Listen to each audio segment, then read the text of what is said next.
Let's talk a little bit about your early experiences. Can you tell us a little bit about you were in the Navy, Yeah. right? Tell us how you got to become involved with the Navy. How did that all come about? I don't know. I just always liked to see. I was a good swimmer. I spent most of the time in the ocean, and I had a little boat of my own. I never went very far, but my mother used to say, if you don't quit staying in the water so much, you'll begin to develop fins, because as soon as the ice was off the water, I was in the water. Lakes, salt water, everything. Do you remember about what year you did you were you drafted or were you enlisted? I enlisted. You enlisted. Yeah. Do you remember about when that was? Was it before the war? Was it during the war? When was it? It was May 20th, 1940. May 20th, 1940. So Yeah. you enlisted actually Before the war. And why did you happen to enlist before? Because I saw it coming. I saw it coming because I'd been to Europe with some relatives at different times, and I read the news, and I knew it was coming. My dad says, he says, if you got to go, join the Navy, because they get 3 meals a day and sleep in the dry beds, because he was in the infantry in World War One. Did it turn out that way? Did you get 3 square meals in a dry bed? Most of the time out of the destroyer, yeah, most of the time. We'll talk about that in just a minute. Let me ask you about the circumstances then in your enlistment. Tell me about going down there to enlist. Do you remember any of that? Yeah, we went down to. Oh, gee, I can't remember the name of the street now. I used to know it like my own name. But it was a recruitment center where Army, Navy, Marines, anybody who wanted to join. It was before the war, so it was in Bridgeport, and anyway, I didn't go. I had to wait 3 days, and they called me up. And then I had a passage to Newport, Rhode Island. That's where the report there. 7 of us reported to Newport, Rhode Island recruits, and that was the beginning. What was the recruiting station like? Do you remember that first day? Well, I always liked the military and was interested in it. Most of my folks had been military, so I didn't say exactly I enjoyed it, but it was interesting. You were 20 years old at the 20 years old at the time, right? Yeah. It was right near your 20th birthday, now, if I remember right. Well, no, May. Let's see. Your birthday's May 14th. Yeah. May 15th, rather. So it was pretty close to your birthday. What were you doing before you went down and enlisted? What was your life like before that? Oh, I had various jobs. I went to. They used to have trade schools there. I was going to trade school part time, and I worked on construction crews. Mostly I was doing labor. It was labor work. It was like, shoveling dirt and stuff like that. And I got poison ivy. Oh boy, did I get poison ivy. What happened, they burned down some of the forest, and I walked through the smoke. It was a big and I had poison ivy from head to foot. Did you have any relatives in the service at all? Sure. My father, let's see, my father was in, and then on my mother's side, her Uncle John, he was in the Marines. He got gassed at Belleau Woods. And her cousin Eddie, he was on a minesweeper, and they ran into mine anyway. He wasn't badly wounded, but it hurt him so where he spoke like he was an idiot or something, but he wasn't. He could think clearly. He was a good machinist, and he hung around with me a lot because I understood him, and that he wasn't. He was a real nice guy, but it's sort of a speech defect. What happened after you enlisted then? Take us through that. What did they do after you enlisted? Where'd you go? Well, after I got out of boot training, I went. Where'd you go to boot training? Newport, Rhode Island. Tell me about that. What was that like? It was. I liked it because we spent our time marching and doing the military bayonet practice, And rowing. We used to have rowing races, and they had and a big what the heck, they were not actually a barge, but they didn't use them again after the war. But we used to have boat races. I loved those, and didn't always win, but I loved them. But and then of course you had Liberty. You go to Liberty in Newport, Rhode Island, and that was interesting. And then we used to drill actually we had a Marine sergeant that was drilling us, and he got to where we could march 14 miles with a 45-pound pack, and the last mile, well, we'd go 7 miles up and then 7 miles back, but the last mile we'd run, and we used to wear these leggings, and they'd work up on your shoes, and everybody had blood over here where it's scraped it. But after a week ago, it sort of would start to heal. You get used to it. What happened after boot camp? Well, they sent me to machinist school in. Hold on, let me just a second. Let me close the door there. Hold on. You gotta close the door. Yeah, you can. Yeah, it's a little noisy. There's all my hats and cups behind there. I'd asked you to pick that one up again, Joe. What happened after? I went to machinist school in. It was in Ypsilanti in. I forgot the state. Michigan. Michigan, yeah. It was actually part of Ford factory. He did it for the servicemen. He trained the machinists there. And then I graduated from there, and they shipped me out to the West Coast, and I went aboard this old destroyer. There's a destroyer escort. And, although I made a model of it, I can't think of the name of it right now. I just thought of it the other night, and I forgot the name. But it was a destroyer, old destroyer escort, small one. And we headed out they shipped us to Pearl Harbor. And boy, did I get seasick. And I've been to sea and air, but these destroyers roll. And but by the time we got to Pearl, I was pretty good. By the third day, and I had never been seasick before, but the first couple of days. So I used to stand my watch in the boiler room with a bucket of water, because that's the only place you had to throw up. All the guys had to do it. A lot of guys. We had one captain. He got seasick every time we left port, and he'd been in the Navy 20 years. After he got out to sea for a while, but the first 2-3 days he was seasick. It's strange. It affects you. Some people are seasick all their life, and some, after a couple of days or a short time, you would get over it. For those of us who have not had the privilege of being seasick at one time or another, describe what it's like. Oh, you don't want to be sick. You're throwing up so much that you can't throw up anymore. Your eyes feel like they're falling out of eyeballs, eye sockets. Your ears are ringing. Your stomach hurts. You're wandering all over the place like a drunken man. And when did you get to Pearl Harbor then? How much? It was roughly about 4 or 5 days. I forget the amount. But by the time we got to Pearl Harbor, I was straightened out pretty good.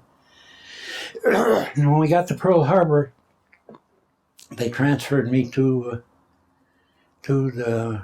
No, gee, I'm leaving out the whole thing. We went to China. And you went to, after you got out of the machine school. Yeah, on this. You went to China. Yeah, right? yeah. Tell me about that. Well, we weren't at war then, but the Chinese and the Japanese were fighting, and we're on the Swatow River. No, we took them across the river, refugees from one side to the other side of the river. And not only us, there were other ships. We were there were Australians, Americans, Chinese trying to get away from the Japanese. So we'd load our ships up and make trips back and forth. And the Japanese planes would make a run like they were going to bomb us, And we had orders not to fire back. And the captain says if they had dropped one bomb, he says, we'll fire at them in a friendly fashion. So did you see any fire at all from the Japanese? Not then, no. No. a couple of weeks later, they sunk the Panaya gunboat. You've read about that or heard about that, yeah. But no, they didn't fire at us. But it wasn't all destroyers. There was one or two destroyers. There was the Australian destroyer, and and some just regular pleasure boats and stuff, picking up refugees and taking them to the other side of the river, away from the advancing Japanese. Tell me about the Panaya gunboat. I wasn't there when that happened. Okay. That was after. Okay. What was it like for you? This would have been, you've been 20 years old. That had to be a little bit scary then, wasn't it? No, it was exciting. It was something I'd never done this before, and I figured, if they had dropped the bomb, we'd be in the middle of a war. And I had accepted that, because I accepted the fact that if I got into war, I might be killed. And I stopped worrying about it then. And try to just concentrate it on what I'm supposed to do. I always did that on anything, play football or whatever, and cut everything else out. But I did say a short prayer if I know we're getting it. When the war started, it was going to be fierce. The Lord is my shepherd, I shall not want. And I used to always say that before we got into a fight. They said there were no atheists in foxholes, and they were right. You could hear some of the guys praying, Hail Mary, Hail Mary, Hail Mary. What were you doing on the destroyer when you were over in China? I was in the boiler room. What was that like? It was hot. It was hot.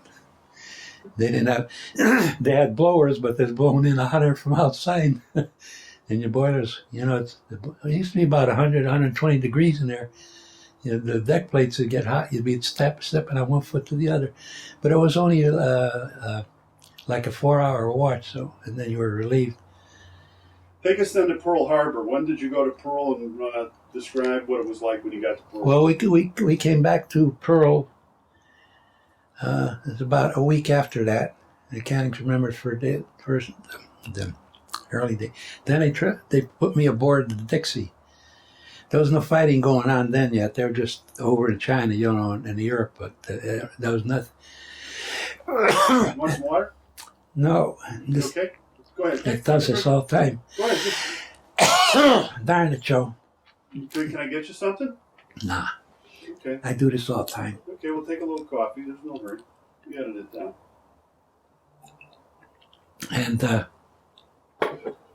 we were just taking care of ships, and This is where now? Pearl Harbor. They said we were prepared. We were. But we got a lot of bad information.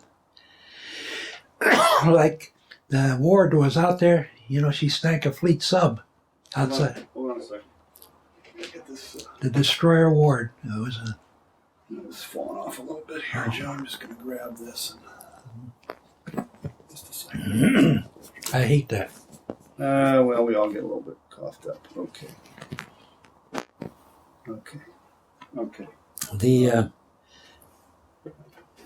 We was hearing about the battles here and there, but when we were the day of the attack, we had 2 soldiers on radar, and they picked them up, and evidently the officer on the other end at the base was drunk or something. Now they picked these bombers coming in, but he says, "Oh, that's just our planes coming in from California." We had planes coming in from California, but they weren't coming in from the north. They said shut the radar down at 8:00. But anyway, these guys stayed open on it. So we got planes in come from the north. He says, "Oh, that's our planes coming in from California." He said, "Shut it down." Now I'd have shot that guy. The first thing after the first bomb dropped, I'd have shot him, the officer, because this 2 soldiers got the message to him. Well, they didn't know what kind of planes. They just reported planes. They couldn't. And then the Ward, they reported they sunk a submarine out there. A lot of people say, "Oh, they didn't see it," or this and that, but they sunk it. They found it now later after divers, and then with the hole in it, the Ward where they shot it.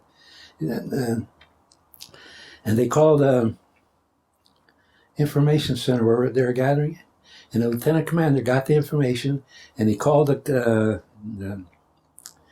lieutenant commander, and must have been about half drunk, just getting up from the night before. And he says, "Oh," he says, "that's a green crew. They're just imagining things."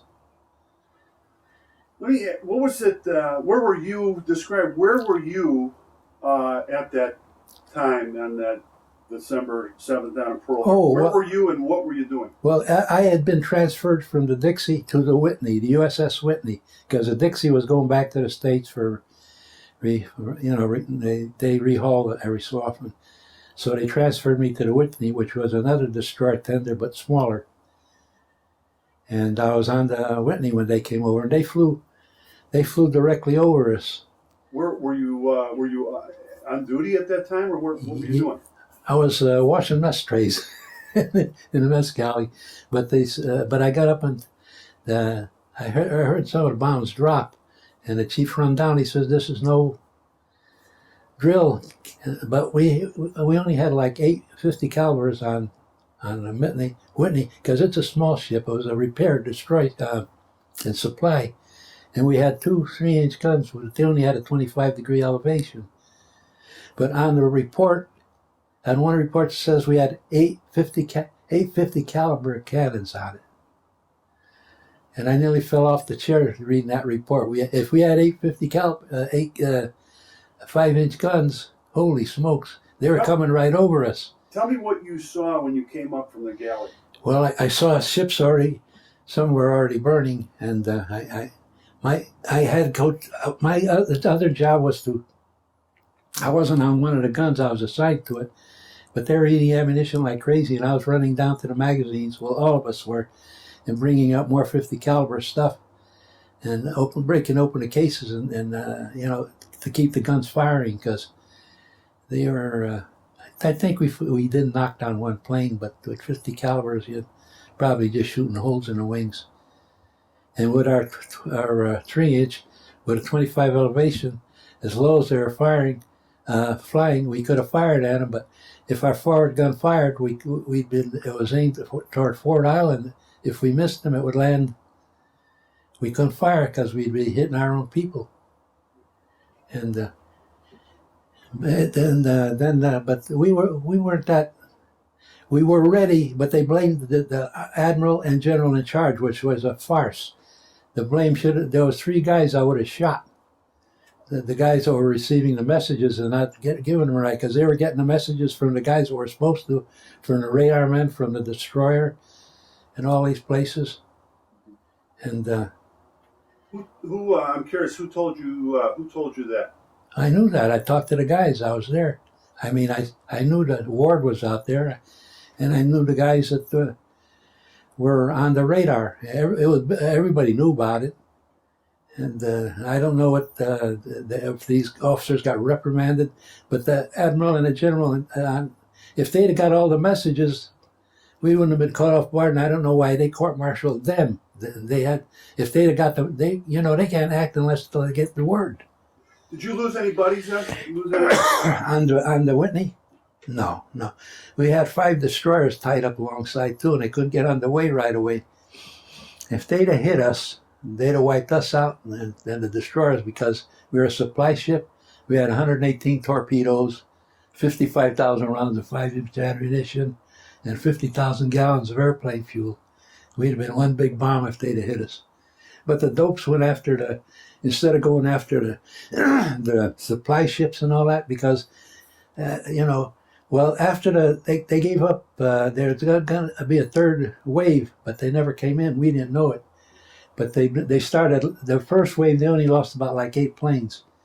But the second wave, they lost, counting the 8, they lost 29 planes, and they'd already lost the fleet sub and 4 miniature subs. And the admiral in charge of the Japanese fleet says they are prepared now. The surprise is over, and also 2 of our fleets were not in there yet. When it was over, I mean, when they did go back, and you're left with what was left at Pearl Harbor, what went through your mind?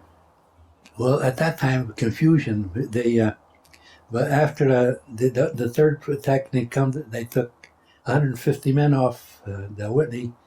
They put 50 of us on the Arizona, 50 on the Utah, and 50 on the Oklahoma to help fight the fires and get the guys out from below, because a lot of steel on the Arizona, because a lot of steel doors were jammed from the explosions, and they couldn't get out from below. So we had to break the doors down, and a lot of guys were burned, and we had to bring the burned guys up topside and treat them up there. And some of those poor guys, I felt so sorry for them. So, and then we were loading them.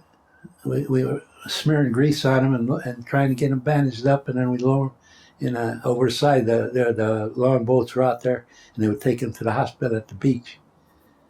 And We lost the Arizona, then. yeah, and also You were on the Arizona. it was sunk already when I was out. It was burning and blowing up. It was already on the bottom, so it settled. Yeah.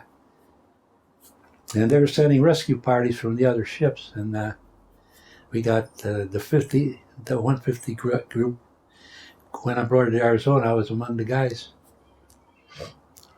Where did you go after? What happened after Pearl Harbor? Then, where did you go then? But after we got the fires under control and everything, Yeah, no. After, did you tell me about your life then after Pearl Harbor? Take us. What did you do then after Pearl Harbor? Well, where did you go? well, I didn't go any place right then. We were working, trying to get everything straightened out. Some of the ships repaired, and some of the guys are still trapped 3-4 days under. But anyway, we pretty much got them cleared up. And then by that time, the Munson had come around from the East Coast, and I'd been assigned to the Munson. So from the Whitney, I went aboard the Munson. And tell me about that. What did you do on the Munson? I was in a number one boiler room because I was a machinist. What was it like? What was a day in the life of a machinist and a guy down in the boiler room like? Tell me about your day. It was hot, and especially when we got out to sea, and we had blowers, but they were just the temperature outside sometimes was 80 or 100 degrees. It'd be blowing hot air down into the boiler room anyway. Well, it was cooler than the actually boilers. We were between two boilers. In the boiler room, they had number one boiler and two boiler, and we were between the boilers. And it was oil fired, and we had to keep, every so often we have to jerk the burners out and clean them out because they were getting fouled up. And you had to watch your gauges, your safety gauges, see how, when to drop the temperature so that the boilers don't blow up. How was chow? Oh, the chow was good. I never had except when you're in combat or something like that. The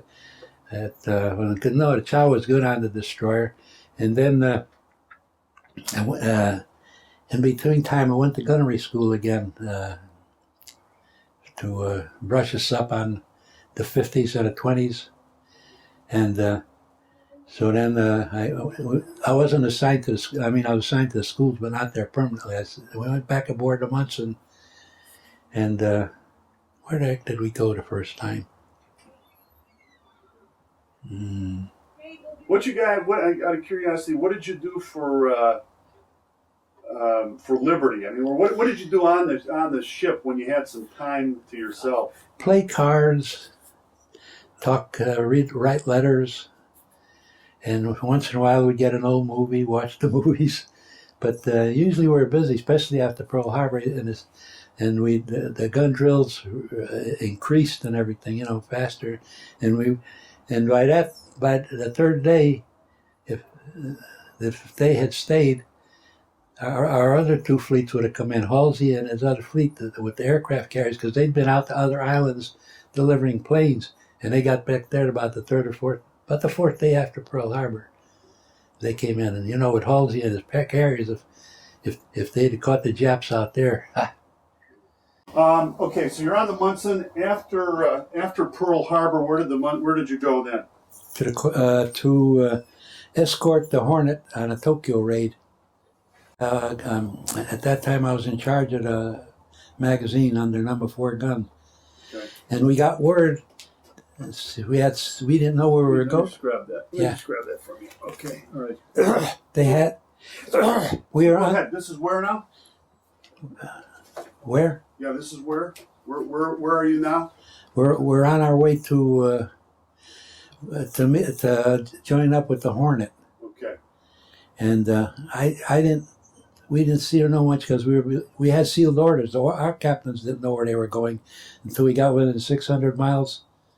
On the Hornet, I guess they do, but the destroyer, we're escorting them.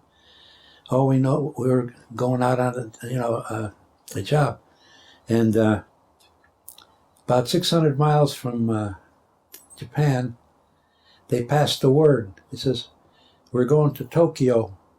It says, "We're going to Tokyo. We only got 16 ships. We're going to get shot to hell."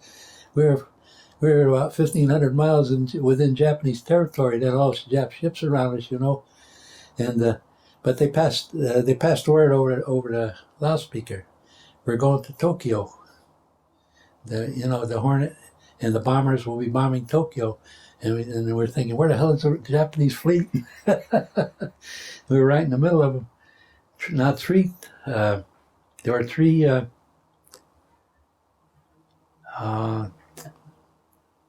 Three Japanese boats out there, fishing boats, but they were not fishing boats. They had radios, and we sunk them immediately. And they had gotten one got its message off before he told Joe, and Tojo ignored it. He says no Americans would dare come that close to Japan. So he's the one that screwed up. And I'm glad. And because if they'd have caught us out there with just six, well, we started out with 18 ships, but there were two of them were oilers, and when we filled our tanks up, they went back to Australia at the 500-mile limit.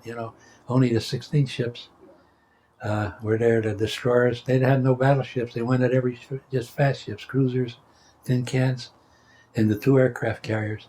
Tell me about your, Joe, let's talk for a minute. Tell me about the being wounded. Tell me about that situation. You got 4 Purple Hearts. Tell me about those situations. What was going on when those situations? Well, when I got whacked across the knee with the sword when I was in the Marines. We were trying to take, they call it Bloody Ridge. It was a ridge around a mountain. It was all barbed wire and pillboxes, and all the caves were armed and everything. They'd attacked it twice and never succeeded. So we were going to make another attack. Well, I wasn't in those attacks, but I was in with the third one. And I got through the barbed wire, but there's still a lot of trees around and back of us. That's why that lady sniped. There were snipers in the trees, and they would fire at you after you went by, so you didn't see the flash of the rifle. Which island was this on? The Guadalcanal, when I was in the Marines. And go through my records, I can be more definite, but lots of that, all I remember is being there and fighting and getting shot. And but I had a pack. I was carrying a pack too, and a bullet went through the pack and got me right below the shoulder blade here. And that already I got whacked across the knee first by that officer, and I didn't have a chance to fire at him because I had a bolt-action gun. So I killed him with a bayonet. He rushed me, but then because we were getting too close to the machine gun, and then the lady, I didn't know she was a woman sniper. Then I got hit by the sniper, and I went down. And I got up and started. It didn't knock me out, but it knocked me down. We went through my pack, and I was advancing with the Marines till we took the machine gun and cleared out. And they were all good. But I passed out because I was bleeding. I passed out from loss of blood. And when I come to, I was in an aid station, and then they put me aboard. I don't know what kind of boat it was because I was sort of out. It was anyways, they got us out to the Solus, the hospital ship, 22 of us, and they took us to the hospital in Auckland, Auckland, New Zealand. They call it Domain. And when I come to, Well, I had malaria too. I think that kept me in a hospital longer than anything else. But no, within about a week, I was feeling pretty good because I got the wound whacked right across here, and there's still a small scar. It hit the bone, and and it was a slashing stroke, so it didn't penetrate. If it took a good whack at me, but he got this bone right here, and there's this. But I forgot about that. And when I was at the VA getting examined, the nurse says, "Where'd you get? Who slashed you there?" I didn't even. But they were all non-life-threatening. I spent 6 weeks in a hospital in New Zealand, but by 2 weeks I was ambulatory, so they let us go out on liberty, and we mingled with the New Zealand. Oh, it was nice. What'd you do? Chase the girls. No, I did. I dated a couple of girls there, but mainly at the people. The people were so nice to us. I was there New Year's Eve, and with these people there, they took all the soldiers that were and sailors that were ambulatory into their houses for a Christmas dinner and stuff like that. And I'll tell you, if you go to a Christmas dinner in New Zealand, be careful when you eat the plum pudding. Why? They put coins in there. Everybody knows about that. That's it. The kids do. And I didn't realize it. I nearly broke a tooth. When'd you go back to active duty then? It was about, let's see. Oh, when we was getting ready for active duty, they lined us up, all the Marines and soldiers and sailors, and count off. They lined us up in fours, 1, 2, 3, 4 rows. Number 1 goes back to new construction. Number 2 goes back to as instructors. I forget what number 3 went back. It's number 4, Scouts and Raiders. And I looked at my buddy and said, "Well, are you getting into Boy Scouts?" I never heard of Scouts and Raiders. A lot of the military didn't know about them. They're a real secret. And he says, "Well, we're going to find out." And is that where you went? Yeah. It was called the Scotland Raiders? The Scouts and Raiders. Scouts and Raiders. Scouts and Raiders. That they call them SEALs now. Well, we weren't well equipped at them, but you should have seen us when we were in camp. We had 3 recruits come into our camp one time, and they're looking around. They says, "Would you?" So, I wonder where they left now. So those are scouts, and so okay. What did you do? What did you do as a scout and raider? Well, we were assigned. The first job was we were attached to the New Zealand unit, and I still got the letter that my buddy wrote. If I can find it later for you, and he says, I was on one of the ships, and we were towing 2 of my barges that had explosives in them, because my job was we were to go in before the New Zealanders landed and cut the barbed wire and dig up the mines on the landing fields. And Davy Ballantyne, he was walking up and down, and I was walking up and down because I was worried if the barges broke loose, they might, with the ships coming back, they were loaded with explosives. So I kept checking the deals so they would, to make sure they were secure. And Davy wrote in his letter, he says, I met you when we were going up to the Treasury Group out of Guadalcanal. And he says, neither one of us could sleep that night. Well, it's going to be his first fight, so he's a little bit nervous. He was the 23rd Commando, but they were going to come in after us. We had to clear the mines and cut the barbed wire. So we went in during the dark. But in the jungle, it's not, in the tropics, unless you're in the jungle, it's not totally dark. You can see. And we're cutting the barbed wire, and we cleared a lot of mines, and there were 11 of us. The only one who's been in combat in the group was me. All the other guys were green. But they were doing good. They were doing their job. And they didn't, they weren't getting nervous or anything. They were cutting the barbed wire, digging up the mines.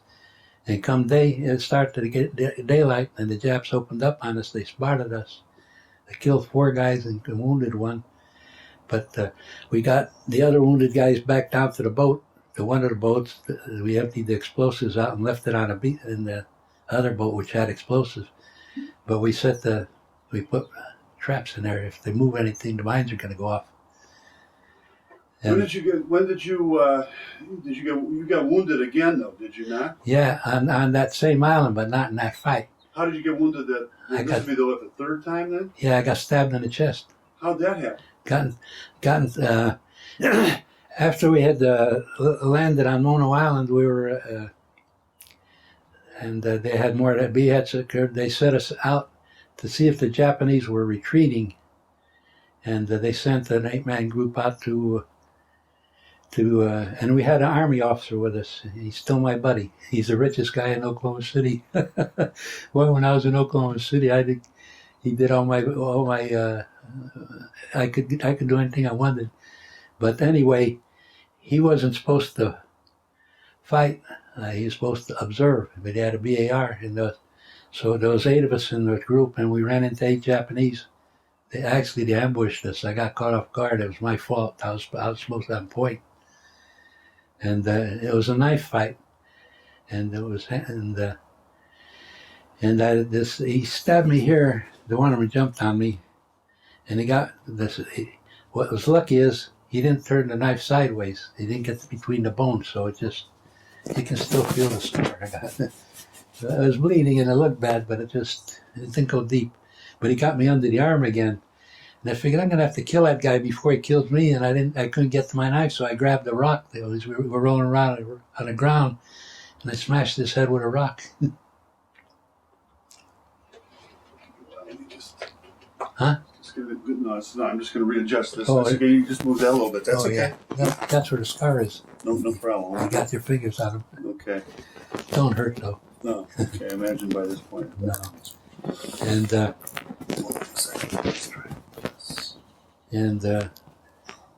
after the fight was over, Let me get back here. Okay. After the fight was over, there was 8 dead Japanese and 2 wounded Americans. I was one of them. Pfeiffer was the other guy who got wounded. And it was a knife fight. Rocks. But I managed to get a rock if I hadn't got that rock. But anyway, the lieutenant was watching. So that was really, in a situation like that, that was really a fight to the death then, wasn't it? Oh yeah, for everybody. We killed 8 of them. But anyway, he was a lieutenant then. And he says, why the hell didn't you open fire? He says, I was milling around. I didn't want to hit any of you guys. He says, but if it was getting out of hand, I would have fired. But he was laughing like hell. I said, what are you laughing at? And he says, no matter how modern war gets, it still reverts to rocks and clubs, because he saw me kill the guy with the rock. And was that your worst wound then? no. What was the worst one? See that, the bullet and the knife. Oh, I got in where the hell was that? I got just a minor wound here. We had gone back to Guadalcanal to regroup and to reform, and we got bombed that night, and I got some fragments right in here. But and they went in deep. But they didn't. The way they did it, they took the fragments out, and then they put like white shoelaces in them, and every day they would pull them out a little bit. That was so they would heal from the inside out. It's because lots of times they would put a quick bandage and it would heal up, but it would still be not healing inside. I said, what the hell are you putting them shoelaces in there for? He said, I thought they were just going to bandage it. It wasn't too painful. It knocked me down is about all. And it didn't hit anything, it didn't hit any bones or veins. I was lucky, except for the bullet in the back, most of them were not, what would you call it, not wounded too bad. Non-life threatening. That's it. Any other, you were at Midway, Coral Sea, Guadalcanal, is there any other event or anything that stands out in your memory about any of those? Well, for you personally. Yeah, well, the Coral Sea, no. We were in a magazine, and actually the fight had started before we got there. We got into the middle, and by that time the Japanese were getting out of there, so we didn't do too much fighting there. The Japs had, within an hour or so after the Japs were running, we took out their aircraft carrier and a couple of ships. And then, let's see, from Coral Sea, there was Santa Cruz, Coral Sea and Santa Cruz, they were uneventful. So we sunk a couple of Jap transports and stuff. But then Midway, we were escorting, I forgot the aircraft carrier's name. Gee, Joe. That's okay, Joe. No, I have these. Tomorrow I'll know, or when I'm going to bed at night I'll remember. That's what makes me mad. Sometimes I forget my last name. But anyway, this aircraft carrier had been bombed. We were escorting her. The Hammond destroyer was this position. I can mark the positions for you. But the aircraft carrier was here. The Hammond was here, and we were just after the Hammond. But not quite even when it was a destroyer. We were supposed to be escorting her. But she got hit by a bunch of bombs and was set on fire and slowed down. But she had a wonderful damage control crew. They had the fires out and a lot of repairs done and stuff. She got underway. She was doing 6 knots. And this is where history is wrong again. They said the second wave of Japanese planes bombed her and did the job. There was no second place of Japanese planes. They weren't left. They'd been all shot down on her aircraft carrier sunk. What got her was a submarine. She fired 4 torpedoes. They all missed us because we were a little bit back. 2 hit the Hammond and 2 hit the aircraft carrier. That did finish her off then. Tell me how you stayed in touch with your family during your time overseas. Writing letters. Tried to sometimes, but the mailman used to get mad at me because everybody was sending me packages all the time and they carrying off. I had a big family and friends, and they. No, hold on a second. Okay. I just worried that would fall. Yeah. Falling off. So tell me again how you stayed in touch. You wrote letters. Wrote letters and they sent packages. But my mother, God love her, she got me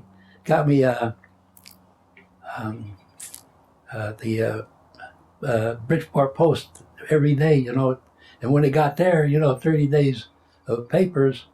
And I said, Mom, just send me the Sunday papers because the mailman's going to kill me. But my mother used to send me packages. My grandmother used to send me packages. My 2 aunts used to send me packages. And I used to get more packages than anybody on ship. I was real popular. How did you describe what was going on in those letters? How did you describe what your experience was like back to your family here? Well, I used to try not to tell Mom too much. In fact, I have some letters. If they took copies of the censorship, if I can show you after. But I told Mom when we got sunk, I said, Mom, I'm in Guadalcanal now, but I'm safe. Don't worry about me. I'll write as soon as I get a chance. And then when I got wounded, I says, Mom, I'm wounded. I got shot. That was the time I got shot. She says, but don't worry about me. I'm on the Solus going to Australia. It's got the Solus postmark on it. I got the letters that I wrote to my mother, and the postmarks on the ships and stuff that because they had to go through censorship. But that idiot censor. Guadalcanal was codenamed Cactus. He didn't say Guadalcanal, and he let that go. I put out I'm on Guadalcanal. He didn't mark that out. And on the other one, I told her I was shot in the back, and they bleeped out shot. Did you? But I'll show you if you have the time afterwards, Drew. Do you have any stories? Anything comical happen? Was there anything that kind of in the midst of the war you found kind of funny, a funny event, or unusual, different? Did you have anybody in the there was kind of a cut up or anything like that? Any of your buddies that you remember well? Yeah. Well, like I say, the funny thing was the officer laughing at me because I killed the Jap with a rock. And I was about to kick him in the shins. He just, I'm standing here bleeding and you're laughing. What did you think of, you're talking about the other one. What did you think of your officers that you served under? All of them were splendid except on the 301, our first officer, he was from the Midwest that had never been to sea before. And why they made him an officer in charge of it was a small boat, and at least half of the crew were experienced. But he was, is this coming down on tape? I don't want to name the guy because I don't, but anyway, he didn't like blacks. But we had some black men aboard, and one of them was real good. He was a friend of mine, and he would never rate him. I'd give him his test, and the engineering officer would give him his test, but the captain would never give him. He should have made first class. Well, it goes on. So he was gone one day, the officer on some trip. So I gave him his test. The engineering officer gave him his test. The executive officer okayed it, and they sent it to Washington. So they got his rate. Was there any? Did you see any other signs? You were involved in any other signs of this kind of racism at all? No, not on, especially not on destroyers. We had Africans Americans. We had Filipinos, because Philippines was still part of the United States then. We had Filipino guys. We had Japanese. We had all kind. On a destroyer, we sat at the table, played cards with mess hall. We went to our battle stations, played baseball together. No, but and like well, even the doctor and the chief fire. Well, the doctor was white, but the chief pharmacist mate was a medic, and they were up in the officers' mess, which is clear. That's where you take your wounded. They stay up there.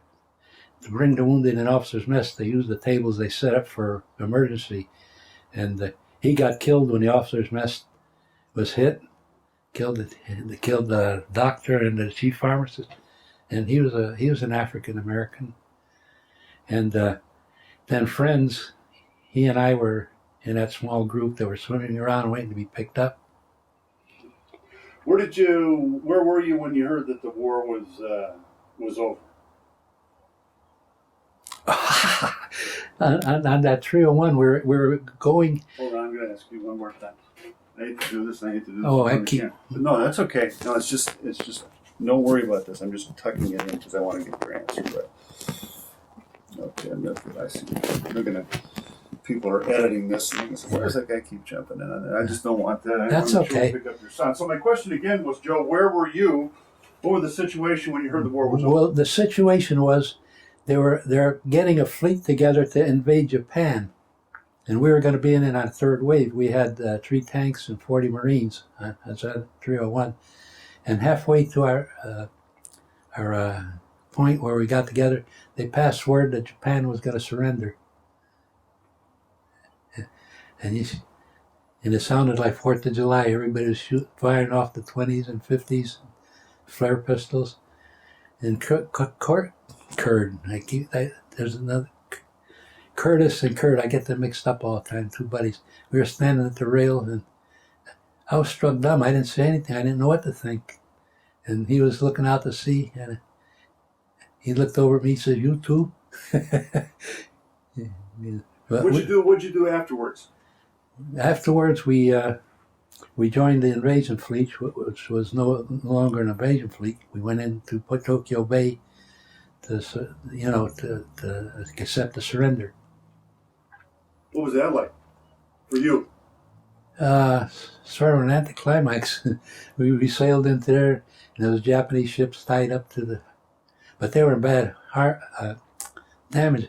Things were so bad they couldn't repair the Japanese ships. There was an aircraft carrier, 2 cruisers, rusting away. They had taken the guns off for anti-aircraft defense, but they were sitting there rusting. Went over to the Navy base. There was 12 submarines sitting there. They couldn't go out because they had no gasoline. We was cutting off all their supplies, What do you remember about the Japanese, the ones that you fought when you fought against them? What were your thoughts? They're stupid. They were brave and well fighters. Well, here's an example. When I was in the Marines, I fought it. We was in this battle at Matanakawa. It was big. It was a big, long, like fortification that the Marines had made. Well, we had helped them dig the trenches, and it was about, I couldn't measure from eye to eye. It was long, and then they had a barbed wire sloping, like I'm going to move my arm again, but it was sloping like that. Away from the trenches. And We didn't have any heavy artillery. We had some 37 millimeter anti guns for defense and a few mortars. And the Japanese attacked. They come swarmed like a bunch of bees. They were climbing. There were so many dead. They were running over their dead. And in one place they even broke through. We drove them back though. But by that time, 2 light tanks and a Marine half track had arrived with it was about a 3-inch gun. And so we drove them back, and here comes 11 Japanese tanks out of the jungles, and they knocked out one of our tanks, but we knocked out 5 of theirs. There was 11 tanks, and the rest turned around and ran away, and the others retreated. Now, why didn't they send the tanks in first and take the barbed wire down? They would have had a chance. But it was they lost all those men, hung up on the barbed wire, and then they come out. What'd you do after the war? Let's see. I got married, and then When did you come back? You were in the Pacific. Do you remember coming home? Oh yeah. What was that like? Tell me about that. Well, it was a long time after the war because we had to run around through these islands to the regulars had to stay, but like if you're a draftee or a reserve, you went home. The day after the surrender, they were sending them home already. Well, we had to run up and down the paths the ships were taking because a lot of the mines and stuff were breaking loose, and we were destroying those. We only sunk 1 mine and 2 big steel floats that they used to use for piers had broken loose. But then they sent us with this fleet to truck to see if they wanted to surrender, and because it was like Pearl Harbor, it was well armed, had 14-inch guns, 16-inch guns, and also well mined and everything. And they want to send us in first because we were shallow draft. We only draw 6 feet, and then we dropped. I'll show you some pictures later on when I get a chance. This torpedo boat headed out for us. I thought, oh boy, the war's over. This guy don't know it. But they didn't have any torpedoes. You come alongside, they had officers that to surrender. They were ready to surrender. And I got pictures of them coming aboard. But they apologized to us. They says, here are charts to our minefields, but we don't know where your minefields are because our bombers had dropped mines all over through the harbor. So what we had to do was drop the ramp, and 4 guys laying on a ramp, and we had to pick our way through our minefields. And we finally cleared a path so the other ships could come in. There was 2 destroyers and 2 transports. I gotta ask you. You came face to face then with the Japanese after the war.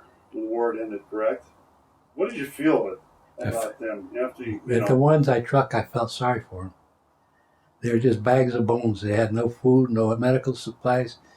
And I was talking to one of the Jap sergeants. They all, if you want to be a sergeant in the army or anything, you have to speak English too. And he was sort of friendly. He's showing me around, and I saw some of these guys without arms and legs. One guy had an arm gone and this. And I said, "Did we do that?" He says, "No, malnutrition." And they were glad to see us because we brought food, and we brought medical supplies.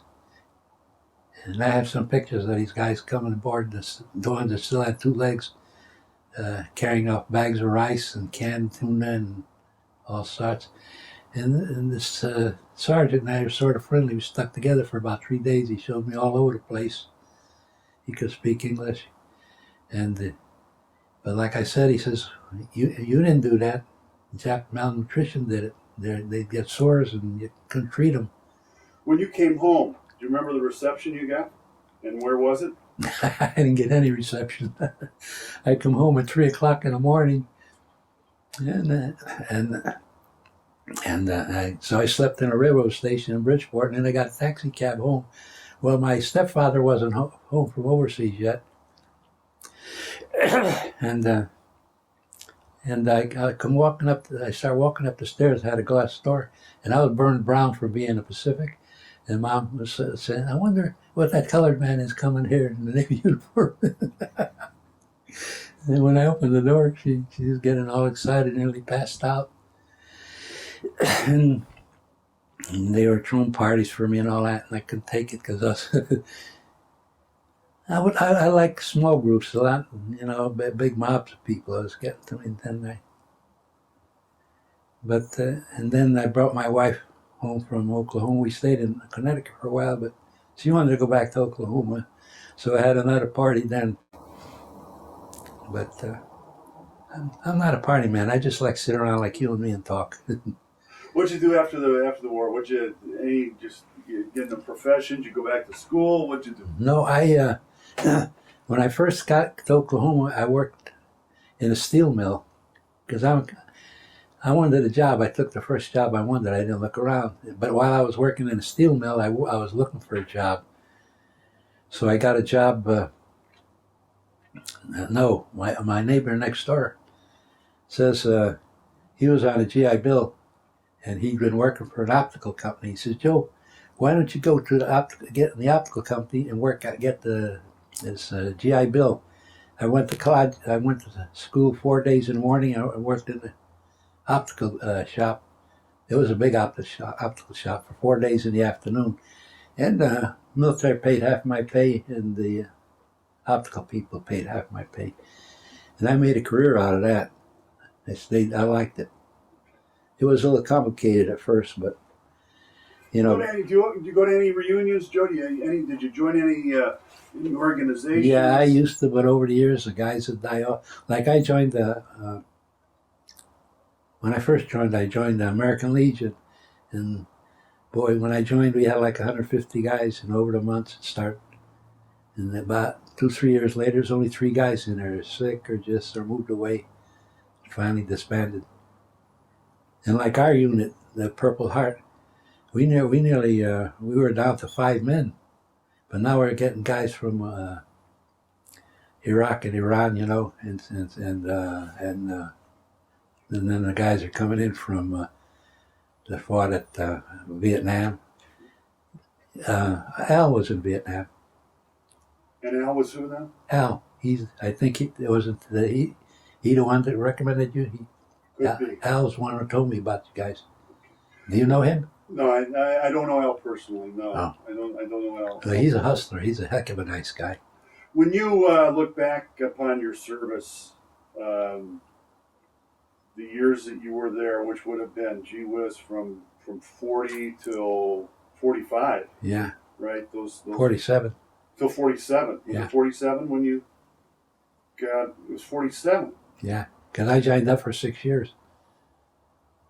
January 41 to August 47 was. Yeah. Okay, so when you came home, when you said you walked in the door that one time, was that in 47 or was that in 45? No, that was I was out of. No, I was discharged then. Yeah. Discharged in 47. Yeah. But I was married already to this nurse, my wife had been a nurse in New Orleans.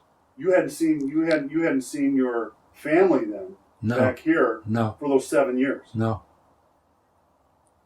You must have missed them terribly. Yeah, I missed everybody. But the thing about it, a lot of my family was in the service. Did they all survive? No, Johnny got killed. He was a infantry lieutenant, and he's my cousin. He was killed in Aachen, Germany, and I got the clippings and stuff. And now, as you look back on it, you look back on those 7 years. What kind of grabs you? I mean, here you are, 89 years old. It's been, gee whiz, 70 plus years. It seems like yesterday, as I talked to you, you really remember a lot of it, doesn't it? There's my memories. That's my memory. And I got anything when you think back on it. Anything that really kind of resonates with you about your military service? How you feel about it? Yeah, a lot of my friends got killed, and I still miss them. But like I say, out of the 48 survivors that got off the ship, we all went back into combat again. And out of that, only 13 came home after the war.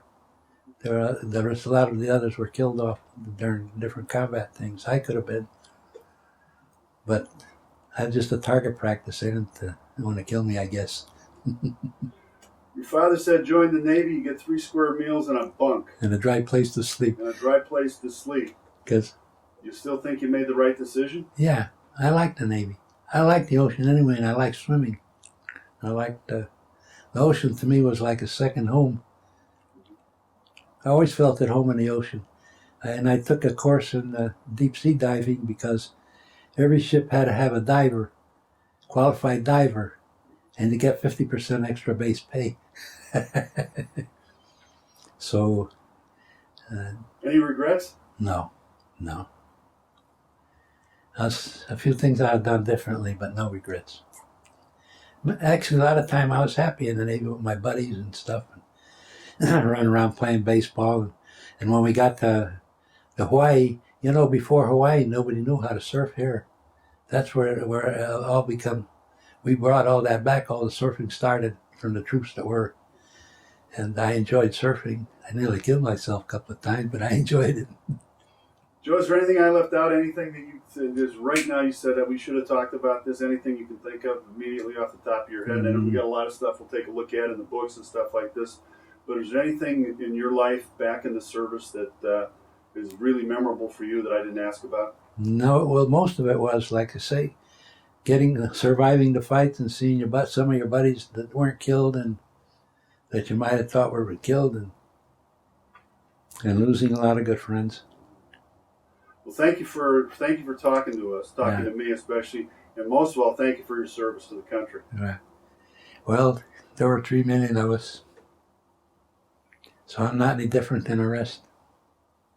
You know what I wanted to do, but I don't have any talent, and I'm not a writer, and I forgot most. I wanted to write a book on the heroes I have known, and I know a lot of them. What was the biggest hero you had? It's hard to remember. They were all big heroes. And, not being in combat, a lot of people don't understand it. But like during Midway, we used to pick up radio sounds. They were pilots talking when they were fighting, And on this one torpedo plane had been hit, and the gunner was killed, but the radio man was wounded, and he was talking to the pilot. He says, Mr. Austin, he says, I don't want to die alone. And Mr. Austin says, we're all going in together. He didn't have to die. He took the torpedo in and died with his with his buddy. Pretty moving. Yeah, and it's just like when everybody thinks I was brave because I gave my buddy my life jacket. But I wasn't brave. I could swim better than him. So. Where was that? Where was that? That was the night we got sunk. That's right, you did. Tell me, that was, where was that? What ship was that on? The Munson. It was on the Munson. Yeah, that was Burns, the kid's name. And I guess I did something good because he married, and the girl he knew before, and she didn't mind the 2, artificial legs. Had 2 boys, 4 grandsons, and a business, building houses and stuff like that. Made a lot of money, and 2 of his kids were on.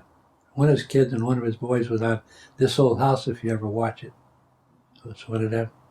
Did you ever think you weren't going to make it? Was there any time? Oh yeah, yeah. A lot of times, I wasn't too sure I was going to make it when I was in the water, because. You're not too sure. The ships are sinking and blowing up around you, and you don't know. We didn't know who won. And we figured if the Japs come back, they'd strafe us or something. But when we start seeing our planes coming over, and a duck dived at us, because she was spotting the people floating around the water, Because if you're in a boat, lots of times, you can't see somebody that's shoulder deep in the water. So that's why Lieutenant Ham says, stay in a group. When they come to pick you up, they'll be able to see you better. And that's what happened. But this plane was still diving and spotting, and about 15 minutes after he pulled out his dive, here come a landing boat. Was it torpedoes that sunk that? Well, that sunk us? Yeah. No. 14-inch shells, 12-inch shells. They fired 2 torpedoes at us. One went under us and one across our bow. but they missed, thank goodness. You're not, you'd be talking to somebody else here. All right, Joe. Thank you. Nice job.